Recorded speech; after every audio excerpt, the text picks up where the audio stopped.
اصل بات یہ ہے کہ یہ جو مقام عائشہ ہے نا، مجھے یاد ہے والد صاحب رحمۃ اللہ علیہ ہمیشہ فرماتے تھے کہ مولوی مکی میرا عقیدہ تو یہی ہے کہ حضور کے بعد ابو بکر افضل ہے، لیکن اگر دیکھا جائے تو جو شان عائشہ کا ہے وہ ابو بکر کا بھی نہیں۔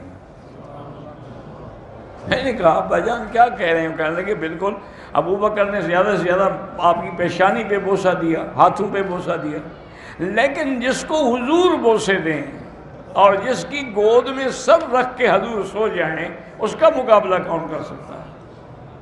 اس لیے مجھے یاد ہے ہمیشہ جب وہ مدینہ منورہ جاتے تھے تو 2 مہینے وہ مدینے میں گزارتے تھے، رجب اور شعبان، پھر رمضان کا پہلا روزہ رکھ کے پھر مکے شریف آتے تھے، پھر 10 مہینے مکے میں پڑھاتے تھے۔ تو آپ ہمیشہ اس توانہ عائشہ روضہ ریاض الجنہ کے اندر جو بی بی عائشہ کے نام کا ستون ہے وہیں ہمیشہ وہیں بیٹھتے تھے، عصر سے پہلے جاتے تھے، عشاء کے بعد تک وہیں بیٹھتے تھے۔ ایک دن میں نے پوچھا، میں نے کہا بجا آپ ہمیشہ یہی بیٹھتے ہیں؟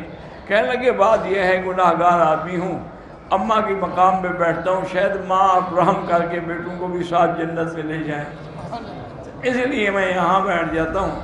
تو اللہ تبارک و تعالیٰ کی واقعی بات ہے، یہ بات عائشہ کہہ سکتی ہے کہ جی میں آپ کا شکریہ ادا نہیں کرتی۔